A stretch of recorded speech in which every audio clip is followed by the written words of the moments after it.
MTSU is known for its aerospace program and prides itself in its fleet of planes, but a recent storm has its future up in the air. The MTSU airport suffered major damage last Tuesday when a hailstorm came through Murfreesboro. We were only able to get like 2 airplanes in the hangar, so the rest of them were exposed to all the elements. The damage on the planes may be hard to see to the naked eye, but the fiberglass wings took a beating. Coming down to check out the planes and recommend what they think we should do to fix them and figuring out what's airworthy and what's not. 25 planes like this one behind me were damaged in the hailstorm, and as you can see, they're currently grounded and unable to be flown. Airport officials are waiting to hear from the airplane manufacturers to get the exact number, but the thought is the cost will be around a couple of $1 million. Aerospace officials could not comment on the situation until after speaking with the insurance company. Technology has advanced so much that now you can use your cell phone for just about anything. Janique Johnson shows us one option that could be very useful to MTSU students.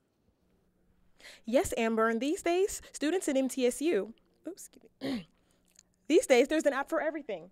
But one app could possibly revolutionize the way MTSU students keep track of their MTSU careers. It's a new app called MTSU Mobile. Students can now keep track of their MTSU accounts on the go. And it's all thanks to 5 computer science students who turn a class project into something real. It's exciting to see this project evolve from when it started. It was just real simple, and now it's growing. In just 100 years, MTSU has made many great accomplishments. And now with the creation of its very own mobile phone application, this is just another thing to add to the list. But exactly what can this application do? It works as an aggregate for the resources. It pulls them all into one location that's on your phone. Not only can you do things like log on to Pipeline and view your class schedules, you can also view a virtual map of the campus to show you where your next class is. It's nice to have like a map that I can pull out that fits in my pocket, like, you know what I mean? Rather than, having to pull out like a physical map or go somewhere, I can just pull my phone out and see where I am. And that's not all it can do. It makes getting in contact with teachers and faculty as easy as pushing a button. I was thinking during customs that something like this should be made, and like for them to actually do it, I was like, wow. The app already has over 600 users and so far has positive reviews. But the MTSU mobile team is still working on ways to make it even better. The biggest problem we've had with this application is where to stop. I mean, there's so much information, there's so much about MTSU that we could put in this application. MTSU is now exclusively available for beta testing on Android phones and will be available for other phones in January. To download this app, visit bit.ly/mtmobileapp. Each weekend, the James Walker Library is filled with students stressed for projects, exams, and anything else their professors can throw at them. For some, though, it's a house of leisure. Co-creator of the Library Police podcast sees these dusty stacks as a refuge for entertainment, and if you give them a chance, he hopes you will too. Journalism major and novelist Dietrich Stogner hosts the weekly show with his friend and local English teacher Josh Moth. As a writer of both fiction and nonfiction himself, Stogner seems a qualified critic. He knows how to develop character, he knows how to structure a plot, he sort of puts the whole package together. Library Police may sound like a strange title. It's a reference to a story in this Stephen King collection, 4 Past Midnight, called The Library Policeman. The podcast evolved from Stogner and Moth getting together and discussing books, movies, video games, whatever they were enjoying, until one day they decided to start recording it. Well, it was basically us sitting in his basement. We'd record for about an hour. I'd do some pretty rudimentary editing because I didn't have any clue what I was doing. The show has developed a following in its first year and has recently expanded to include interviews with award-winning authors like John Connolly and Joe Lansdale, with Stogner and Moth holding high hopes for the upcoming 50th episode. We've developed a pretty substantial following. It's something I really, really love doing. We have a lot of fun doing it. For News 3, I'm Larry Sterling.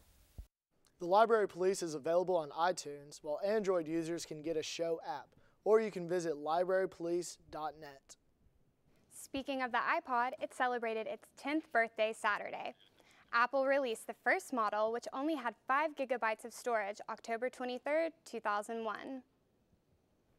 Some major events took place over the weekend. Haley Ellis joins us now to give us an update of what's going on around the world. Yes, guys, that's right. I'm Haley Ellis, and there were some big events that occurred, and many people were affected by them. Thousands are trying to recover in one country as tragedy strikes. Rescue workers were scrambling together to find survivors buried after an earthquake destroyed Turkey. Screams. And then the rescue people came late because there was destruction in the region, and they couldn't make it any quicker. So yesterday we tried to pull the rubble ourselves, but what can human power do? The quake struck Vaughan and other areas Sunday morning. This is the largest earthquake in the region has ever seen, with a magnitude of 7.2. Ambulances have been having a hard time getting around because of all the rubble. More than 970 buildings, including a dormitory, were destroyed because of the shock. At least 1,300 are injured and about 280 people have been pronounced dead, but unfortunately that number continues to rise. The celebration in Libya continues today. Crowds gathered as Libya's interim leaders announced the country's freedom just yesterday. The nation has been fighting for 8 months for this time to come. After the death of former ruler Muammar Gaddafi, Libyans can finally celebrate. Streets were packed as people gathered with flags and signs. The nation now moves towards reconciliation. Libya's council urges its citizens to work together because of the long road ahead to rebuild their nation. And a shooting on the side of a road in Georgia leaves 2 men dead. Deputy James Paul was gunned down after he stopped on the highway to look at a suspicious vehicle. Before Paul could even put down his kickstand, Michael Hodges fired at least 35 rounds from his semi-automatic rifle at Paul. Police believe Hodges was drunk when the shooting occurred. Hodges' girlfriend was on the scene at the time of the shooting and is currently being questioned. Hodges killed himself before police even arrived on the scene. And a highway in Tennessee claims the lives of 4 people. Terry Alder and 3 passengers were driving on Highway 27 just outside of Chattanooga. Alder was driving around a corner and lost control of his car. Alder swerved but overcorrected and hit a telephone pole. The car flipped multiple times, throwing everyone from the vehicle. Pieces of the vehicle were scattered all along the road. Police suspect Alder was driving twice the speed limit. All of the victims were pronounced dead at the scene. And candles were the sight to be seen at one Arizona community over the weekend. Song for one little girl as family and friends joined together for her vigil. 5-year-old Jessie Shockley has been missing for 13 days. Volunteers are helping in the search for Jessie, but so far nothing has come up. Police have no leads or ideas as to where Jessie is. There's a reward for $11,000 for her whereabouts. Jessie was last seen at her family's apartment.